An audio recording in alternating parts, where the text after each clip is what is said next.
그러면 세상을 살아가면서 생명에 대한 관심, 이것은 누구에게나 소중한 것입니다. 건강과 생명에 대한, 이 생명에 관한 것이라면 이 재물과 물질도 포함되어지죠. 특별히 생명을 유지하는 건강과 재물에 대한 관심은 우리 사람들에게는 없어서는 안 되는 아주 필수적인 요소입니다. 그러다 보니 생명과 건강뿐만 아니고 이 재물에 대한 다양한 이야기가 성경의 곳곳에 포진되어 있다는 것이죠. 오늘 본문도 어쩌면 재물에 관련된 이야기를 하고 있는 것 같습니다. 하지만 일반적인 통념에서 벗어난 말씀을 오늘 예수님이 하고 계시는 거예요. 일반적인 상식과 일반적인 통념에서 벗어난 말씀을 오늘 예수님이 제자들에게 비유로 말씀하시고 계시다라는 거죠. 줄거리는 이렇습니다. 어떤 부자의 재산을 관리해주는 청지기가 있었어요. 어떤 큰 부자의 재산을 관리하는 청지기가 있었는데요. 그런데 이 주인의 귀에 이 청지기가 주인의 재산을 낭비한다라는 소문이 들리기 시작한 겁니다. 주인은 믿고 이 청지기에게 자신의 재산을 관리하는 직무를 맡겼는데 이 청지기가 주인의 재산을 낭비하고 있다는 소문이 들리는 거예요. 그래서 주인은 다짜고짜 이 청지기를 불러다가 자초지종을 묻지도 않고 바로 해고시켜버립니다. 무조건 해고해버리는 거죠. 그래서 해고 통지를 하면서 이제 다른 사람에게 이 회계장부를 인수인계하고 너는 이 자리를 떠나라라고 명령하고 가는 것입니다. 누가복음 16장 2절입니다. 주인이 그를 불러 이르되 내가 내게 대하여 들은 이 말이 어찌 됨이냐 내가 보던 일을 세마라 청지기 직무를 계속하지 못하리라 하니. 여기서 주인이 묻고 있어요. 내가 내게 대하여 들은 말이 어찌 됨이냐라고 묻고 있습니다. 네가 재산을 낭비하고 있다는 소문을 들었는데 이 소문이 어떻게 된 거냐 묻고 있는데 이 청지기가요, 이 주인이 들은 소문에 대해서 적극적으로 항변하고 있지 않다라는 거예요. 주인이 들은 소문에 대해서 본인이 죄가 없으면 낭비하지 않았더라면 항변하지 않았겠습니까? 사람은 누구나 그렇죠. 근데 이 하인이, 이 청지기가 주인의 질문에 대해서 적극적으로 항변하고 있지 않다라는 것이죠. 그것은 무엇입니까? 이 청지기는 그 소문이 사실이었을 가능성이 크다라는 것을 말해주고 있습니다. 한순간에 직장을 잃게 된 청지기는 그나마 안전하던 삶에서 이제 자신의 삶이 불안전한 삶으로 들어갈 것이라는 것을 예상하게 됩니다. 여지까지는 안정적인 직장에서 안정적으로 살았지만 이제부터는 곧 있으면 나는 불안전한 삶으로 내 인생이 들어가게 된다는 것을 알게 되어집니다. 그래서 이 사람이 불안전한 나의 미래를 어떻게 대처할 것인가 궁리를 하기 시작하는 거예요. 앞으로 이제 어려운 나의 삶이 펼쳐질 텐데 이 불안전한 나의 삶을 어떻게 대체할까 궁리를 하기 시작합니다. 16장 3절인데요. 청지기가 속으로 이르되 주인이 내 직분을 빼앗으니 내가 무엇을 할까? 땅을 파자니 힘이 없고 빌어먹자니 부끄럽구나. 이렇게 말하고 있어요. 불안전한 삶에 대한 대책으로 이 청지기가 궁리를 하는데 첫 번째 궁리한 대책은 이것입니다. 육체노동을 하는 거예요. 땅을 파서 육체노동으로 먹고 사는 것입니다. 그렇게 대책을 세우죠. 여러분, 육체노동은요 가장 건전한 대책입니다. 몸으로 생계를 유지한다는 것은요 성경이 말하는 가장 건강한 노동인 것이죠. 그런데 그는요 감당할 수 없다라는 것입니다. 이 사람이 나약한 건지 아니면 선천적으로 장애가 있어서 그런 건지 어쩌면 저처럼 펜대만 굴려본 사람인지는 알 수가 없어요. 근데 그러나 그는 힘이 없다라고 이야기하고 있다는 거예요. 땅을 파자니 힘이 없구나. 두 번째로 불확실한 미래에 대한 그의 두 번째 대책은 구걸하는 것이었습니다. 여러분, 근데요 구걸은 노동보다는 불건전한 대책이죠. 이 불건전한 대책을 세우면서 그는 또 결론을 내립니다. 그건 부끄러운 일이다라고 결론을 내어버립니다. 창피한 일이다라고 하면서 내가 하기에는 인격적으로 부끄럽고 창피하다. 그래서 나는 할 수 없다라고 결론을 내립니다. 육체노동을 할 형편도 안 되고 그렇다고 구걸을 하자니 부끄러운 짓이라고 판단한 그는 현실적인 대안을 갖고 있지 못합니다. 불안전한 미래에 대한, 앞으로 닥칠 불안전한 미래에 대한 현실적인 대안은 그는 찾아내지 못합니다. 고민 끝에 그가 나름대로 생존 전략을 세웁니다. 불안전한 미래에 어떻게 대처를 할 것인가 생존 전략을 세우는데요. 그는 최악의 것을 선택합니다. 4절입니다.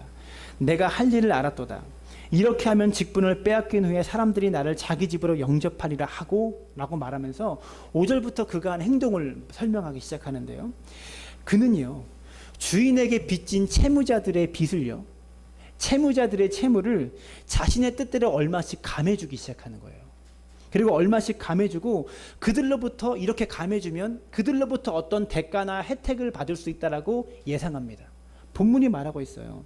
이렇게 하면 직분을 빼앗긴 후에 사람들이 나를 자기 집으로 영접할 것이다. 영접하리라. 이렇게 예상하고 채무자들의 빚을 깎아주기 시작하는 거예요. 여러분, 이런 행위는 공문서 위조에 따른 횡령이 추가될 뿐 아니라 우리에게 있어서 좋은 대책이 아니라는 것입니다. 불확실한 자신의 미래에 대한 생계로 인해서 여러분, 이 청지기가요, 부담이 크다 보니까 정직하지 못한 방법을 스스로 선택했다라는 것입니다. 여러분, 근데 그 다음에 우리를 놀라게 하는 본문이 뭐냐면, 대목이 뭐냐면, 이 주인이 청지기가 범한 죄, 재산 낭비를 한 것뿐만이 아니고 주인의 재산을 낭비한 것뿐만이 아니고 공금 횡령을 하고 있는 이 악한 얘기를 하고 있는데 엄하게 다스리기는커녕 칭찬하고 있다는 거예요. 이게 성도로서 참 듣기가 거북한 것이죠. 잘못된 것을 잘못했다라고 책망해야 되는데 주인이 그 이야기를 듣고 오히려 더 칭찬하고 있다는 거예요. 예수님이 이 주인이 칭찬한 이야기를 제자들에게 비유로 지금 말씀하고 있는 거예요. 왜 예수님이 이런 말씀을 하실까 도대체 도무지 이해가 되지 않는 것입니다. 이 비유의 말씀을 하신 예수님께서는 제자들에게 이렇게 말씀하십니다. 누가복음 16장 8절에 주인이 이 옳지 않은 청지기가 이를 지혜 있게 하였으므로 칭찬하였으니 이 세대의 아들들이 자기 시대에 있어서는 빛의 아들들보다 더 지혜로움이라. 이렇게 이상한 말씀을 하세요. 애매모호한 말씀. 옳지 않은 청지기가 이를 지혜롭게 하였다라고 말하는 거예요. 그리고 그 다음이 더 애매해요. 이 세대의 아들들이 자기 시대에 있어서는 빛의 아들보다 더 지혜롭다라는 애매모호한 비유의 말씀을 또 하십니다. 칭찬을 하신다는 거죠. 더 이상한 것은 마지막 9절에 가서 내가 너희에게 말하노니 불의의 제물로 친구를 사기라라고 말하고 있어요. 불의한 제물로 친구를 사기래요. 그리하면 그 제물이 없어질 때에 그들이 너희를 영주할 처소로 영접하리라. 도대체 이게 무슨 말씀이냐라는 거죠. 이 불의한 청지기를 칭찬하는 이유는 무엇이고, 그리고 또 불의의 제물로 친구를 사기라는 이 말씀의 뜻은, 이 비유의 뜻은 도대체 무엇을 의미할까요?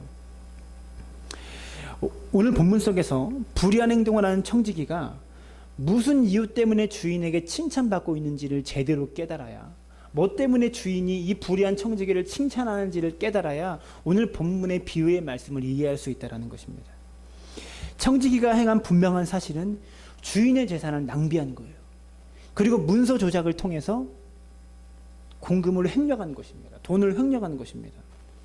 이것은 무엇을 이야기합니까? 이 청지기한테는 불성실이 있었고 주인에 대한 불충성이 있었다는 것을 말해주고 있는 거예요. 이 청지기가 처음에 주인의 재산을 낭비한 목적이 주인의 재산을 자신의 것으로 돌려놓으려고 했던 것인지는, 그런 의도가 있었는지는 본문 속에 나타나지 않아요. 그것은 알 수가 없어요. 왜 낭비했는지 그 이유는 모른다라는 거죠. 근데 그에게 확실해진 것이 뭐냐면 가지고 있는 직무를 빼앗겨 버렸다는 거죠. 해고를 당했다라는 것입니다. 이 청지기에게 확실한 것은 해고를 당했다라는 것입니다. 그 말은, 해고당했다라는 말은 앞으로 나의 인생에 불확실한 미래가 언젠가는 찾아온다. 곧 나의 삶에 불안전한 미래가 잠시 후에 찾아올 것이다라는 것을 이 청지기는 알았다라는 것입니다. 확실하게 알았다라는 것입니다. 이제까지는 안정적으로 생활했어요. 청지기 자리에 있을 때는 안정적으로 생활했습니다. 하지만 이제 해고 통보를 받고 해고될 날을 기다리고 있는 이 청지기는 곧 나의 삶에 안정적이지 못한 삶이 찾아올 것이다라는 것을 직감적으로 알고 그 날을 준비하기 시작합니다.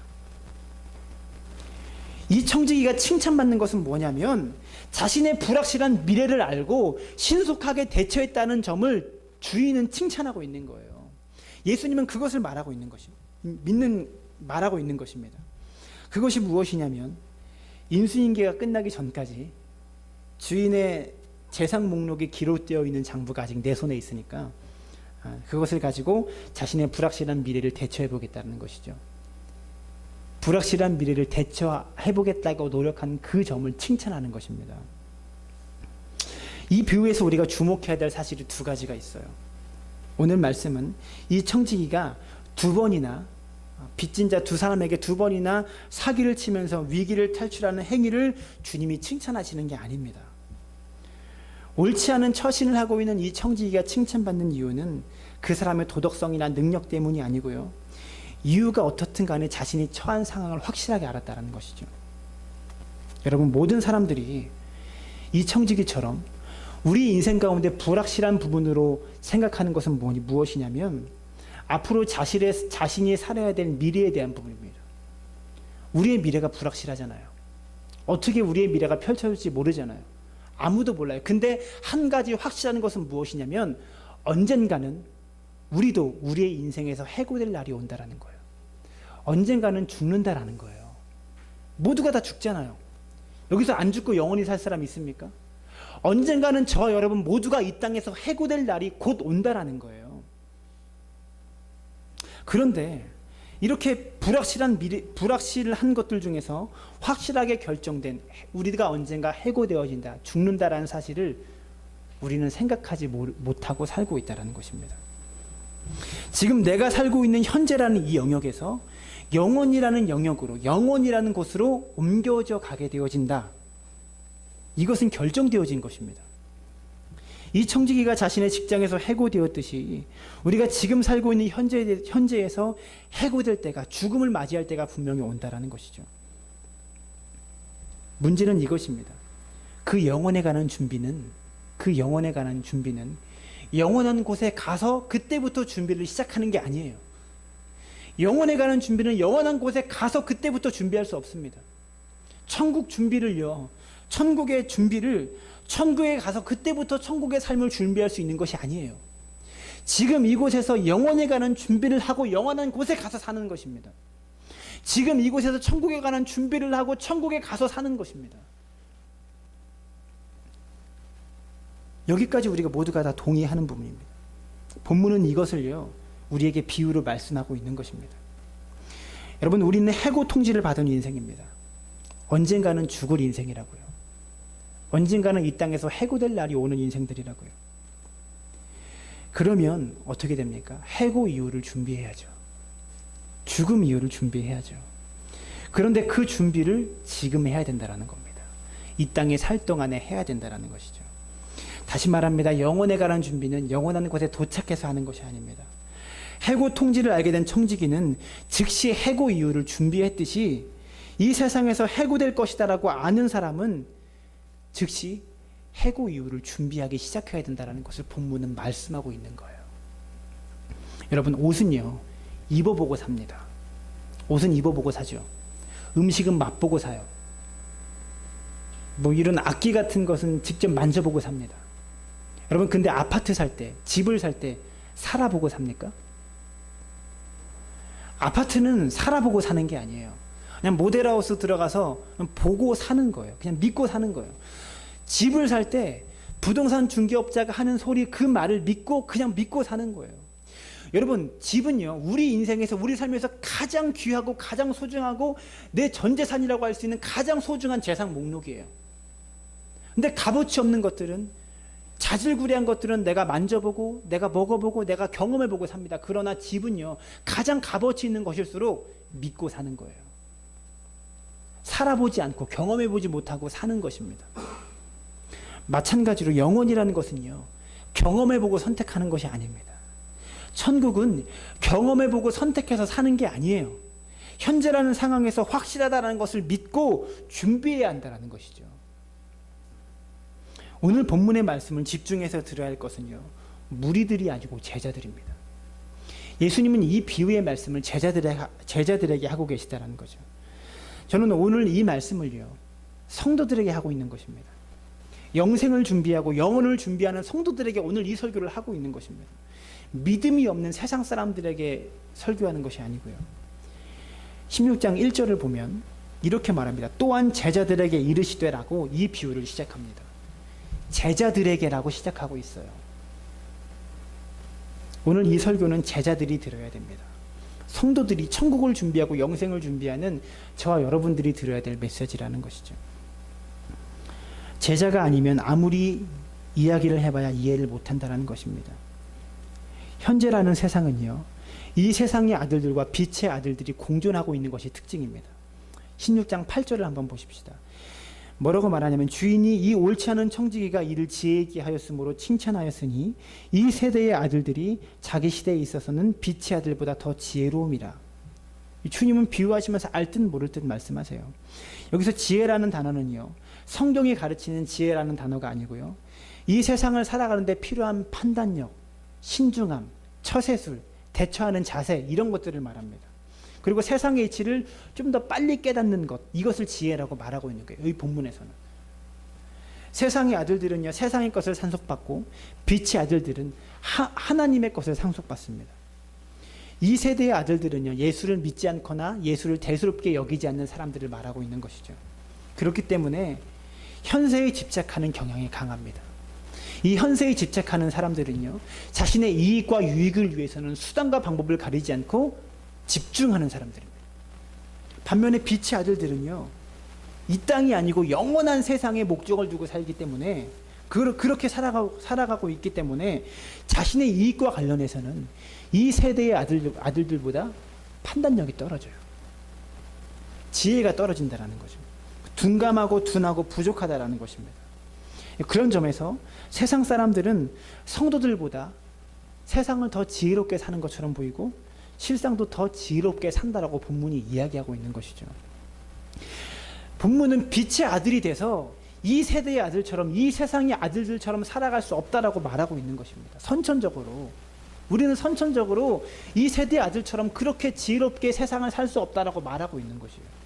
근데 잘못된 복음이 뭐냐면 빛의 아들이 되면 이 세상의 아들보다 더 잘 살 수 있다라고 가르치는 거예요. 무슨 말이냐면, 예수 믿으면 금방 축복받고, 예수 믿으면 잘 살고, 예수 믿으면 일이 술술 풀려서 엄청난 물질의 복을 얻는다. 예수님이 물질의 복을 팍팍 주신다. 우리가 이렇게 믿고 살잖아요. 그리고 또 그렇게 전도하잖아요. 근데 주님은 분명히 말씀하십니다. 이 세대에 있어서는 이 세상의 아들들이 빛의 아들들보다 더 지혜롭다 라고 분명히 말씀하십니다. 그러면 질문이 나오죠. 우리 빛의 아들들은 이 세상을 어떻게 살아가야 합니까? 우리 빛의 자녀들은 이 세상을 어떻게 살아가야 살아남을 수 있습니까? 라고 말하고 있는 거예요. 불확실한 자신의 미래를, 자신이 처한 상황을 분명히 파악하고 그 잠깐 동안이라도 할 수 있는 모든 것을 동원해서 자신의 미래를 준비하는 청지기에게, 그것도 악한 청지기, 불의한 청지기, 사기꾼 같은 청지기에게 배울 것이 있다라고 주님 말씀하셨습니다. 뭘 배울 수 있다라는 걸까요?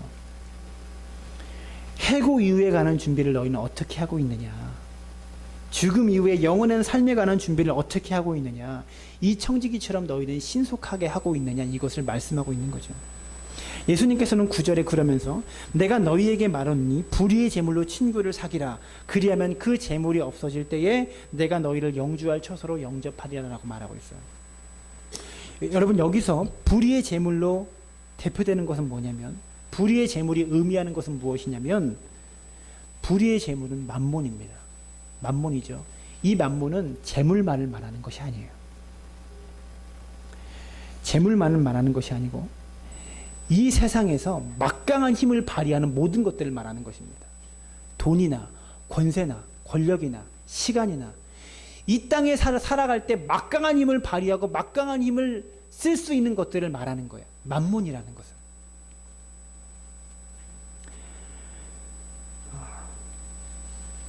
불의한 재물은 돈만을 지시하는 것이 아니고 이 세상의 모든 재와 시간, 물질 등을 말합니다. 이것들의 특징은요, 이 세상에 있을 때는 막강한 힘을 발휘합니다. 돈은 막강한 힘을 발휘합니다. 시간은 막강한 힘을 발휘하고 권세는 막강한 힘을 발휘합니다. 그렇기 때문에 시간과 권세와 돈이 막강한 힘을 발휘하지만 실상 영생의 문제에 있어서는, 영생에 관한 문제에 있어서는 이 막강한 힘이 그다지 큰 힘을 발휘하지 못한다라는 거예요. 이 세상에서는 막강한 힘이었지만 영생의 문제에 관해서는 이 막강한 힘이 그다지 큰 힘을 발휘하지 못한다라는 거예요. 주님은 하다못해 부자가 천국에 들어가는 것보다 낙타가 바늘귀에 들어가는 것이 더 어렵다라고 말씀하십니다. 주님은 부자들을 보실 때마다 그들을 칭찬하고 그들을 잘했다라고 여기시는 본문이 별로 없어요.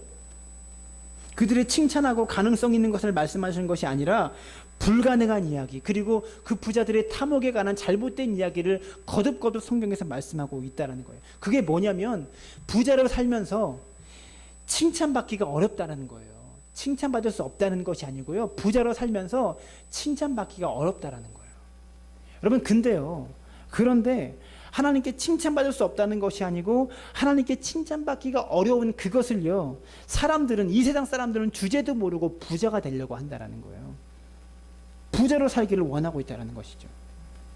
이 세상 모든 사람은 권력을 가진 사람이 하나님께 칭찬받기가 어려운데 다 권력을 가지려고 한다는 거예요. 근데 막상 영혼과 관련해서는, 영생과 관련해서는 그만큼의 막강한 힘을 발휘할 수 없다는 것이죠. 우리가 추구하고 우리가 얻기를 원하는 그것들이. 여러분, 이 부분이 중요합니다. 그래서 불의한 재물이라는 것은요, 한마디로 이 땅에서는 막강한 힘을 발휘하지만 영생에 관한 문제에서는 막강한 힘을 발휘할 수 없는 모든 것들을 말하는 거예요. 이 불의한 재물로 친구를 사귀라라고 성경은 말하는 것이죠. 불의한 재물은요, 다시 말합니다, 사기를 해서 나쁜 짓을 해서 얻는 돈이 아니고요, 이 땅에 있어서는 막강한 힘을 발휘하지만 영생의 문제에 관해서는 막강한 힘을 발휘할 수 없는 모든 것들을 말하는 거예요. 이 불의한 재물로 친구를 사귀라라고 말하는 거예요. 여러분, 근데 이 친구를 아무나 사귀면 안 돼요. 이 친구를 아무나 사귀면 분명히 안 되는 거예요. 돈 많은 사람은 돈 있는 사람끼리 친구를 해서, 돈 있는 사람끼리 연합하고 친구를 해서 더 많은 돈을 가지려고 합니다. 권세가 있고 권력이 있는 사람은요, 권세 있고 권력이 있는 사람끼리 같이 연합하고 하나가 되고 친구가 돼서 더 큰 권력을 가지려 하고 자기가 가지고 있는 그 권세와 권력의 자리에서 더 오랫동안 머물려고 하는 거예요. 근데 본문에서 말하는 친구는요, 어떤 친구를 말하냐면, 내가 10,000원짜리 밥을 사주면 절대로 나에게 다시 10,000원짜리 밥을 사줄 수 없는 친구를 말해요. 본문이 말하는 불의한 재물로 친구를 사귀라라는 것은요, 이런 친구를 사귀라고 말하고 있는 거예요. 10,000원짜리 밥을 사주면 다시 나에게 절대로 10,000원짜리 밥을 사줄 수 없는 그 친구를 재물로 사귀어야 된다고 말하는 거예요. 우리는 우리가 가지고 있는 재물로 또 다른 재물 있는 자를 사귀려고 합니다. 그를 만나려고 하고 그들과 함께 친구하려고 합니다. 왜요? 더 큰 재물을 얻어야 되니까. 내가 가지고 있는 권세로 또 다른 권세 있는 자와 친구하려고 합니다. 연합하려고 합니다. 그래야 나에게 이득이 있으니까. 근데 성경은요, 우리가 사귀어야 될 친구는 그런 친구가 아니다라고 말해요. 우리가 이 땅에서 우리 손에 주어지는 이 재물로 우리가 사귀어야 될 친구가 그런 친구가 아니다라고 말하고 있는 거예요. 오늘 본문이. 가난한 자들, 어려운 자들, 이런 사람들을 친구로 사귀라라는 것입니다. 여러분, 본문이 이 청지기를 칭찬하는 것은 무엇이냐면요, 빚진 자잖아요. 빚진 자, 어려운 자들이잖아요. 그 어려운 자들요, 이 청지기는요, 도와줬다라는 거예요. 이 세상에서 권력을 가지는 막강한 불의한 재물을 가지고요, 빚진 자들, 힘들어하는 사람들을 도와줬다라는 그 대목을 또한 칭찬하고 있는 것입니다. 여러분, 억울하지 않습니까? 기브 앤 테이크인데 주는 게 있으면 오는 게 있어야죠. 내가 돈을 썼으면, 내가 뭐를 썼으면 나에게 또 오는 게 있어야죠. 근데 내가 사귀어야 될 친구가 그런 친구가 아니다라는 거예요. 성경은. 맨날 받아만 가면서 도움만 받으면서 어디 가면 저 사람이 나에게 친구라고 이야기해요. 나는 저 사람과 친구야. 난 저 사람과 밥도 먹는 사이야. 이렇게 되니까 이런 친구 사귀기가 참 힘들고 어이가 없는 거죠. 두 번째로 이 친구의 특징은요, 불특정한 다수인입니다. 이 친구는 누군지를 모른다는 거죠. 여러분, 우리가 구제헌금한 거 누구에게 가는지 아십니까? 모릅니다. 불의한 재물이라고 하는 것은요, 나하고 직접적인 관련이 없는 사람들에게 가야 된다는 거예요. 이 땅에서 막강한 힘을 발휘하는 그것은 나하고 직접적인 관련이 없는 사람들에게 가야지, 그게 영생에 관해서 소용이 되는, 영생에 관해서 투자할 수 있는 그런 돈이 된다라고 성경은 가르치고 있다는 것입니다. 내가 쓴 돈이 되돌려 받을 수 없고 은혜 받을 수 없는 사람에게 주는 것, 그것밖에 이 땅에서 막강한 힘을 발휘하는 불의한 재물은요, 영생에 관해서 그것밖에 소용되는 것이 없는 것입니다. 그렇게 살면 9절 하반절은 이렇게 말합니다. 그 재물이 없어질 때에 그들이 너희를 영주할 처소로 영접하리라라고 말하고 있는 거죠. 여러분, 성경은 이렇게 또 이야기합니다. 너희를 위하여 보물을 하늘에 쌓아두라. 보물을 하늘에 쌓아두라라고 성경은 말합니다. 하지만 일부 몰상식한 목회자들이 이 말씀을 가지고 헌금하라고 강조합니다. 통장에 돈 쌓지 말고 교회에 헌금하라, 건축 헌금하라, 헌금하라고 강조합니다. 여러분, 틀린 말은 아닌데요, 그것만 강조하는 것이 잘못된 것입니다. 그것만 강조하는 것이 복음을 왜곡하는 거예요. 오늘 본문은요, 보물을 하늘에 쌓아두는 방법을 뭐라고 말합니까? 불의한 재물로 어려운 사람, 힘들어하는 사람을 섬기라라고 말하고 있는 거예요. 이렇게 가난한 친구들을 내 친구로 사귀라라고 말하고 있는 거예요. 우리는 더 돈 많은 사람, 더 권세 있는 사람을 친구로 사귀고 싶지만, 성경은 내가 돈을 쓰면 나한테 그만큼 줄 수 없는 사람, 그 사람을 나의 친구로 사귀고 그들에게 도움을 줘라라고 성경은 말하는 것입니다. 여러분, 사실 오늘 본문은요, 구제와 관련된 이야기가 아닙니다. 오늘 본문은 구제와 관련해서 말하는 것이 신학적인 해석이고요. 오늘 성경은 우리에게 질문합니다. 우리는 해고 통지를 받은 사람이다. 저 여러분은 해고 통지를 받은 사람입니다. 언젠가는 죽음을 통해서 이 땅에서 이별하게 될 사람입니다. 그러면 해고 이후를 준비하고 있느냐? 영원한 삶을 준비하고 있느냐? 그리고 이 청지기처럼 우리는 신속하게 준비하고 있느냐? 그리고 어떻게 준비할 것이냐를 영생에 가는 것들을 질문하고 묻고 있는 것입니다. 여러분, 지혜로운 청지기가 되시길 바랍니다. 유한한 현재에서 영혼을 준비하는 믿음의 사람들이 되시기를, 그래서 나중에 저와 함께 천국 가서 모두 만날 수 있기를 주님의 이름으로 축원합니다.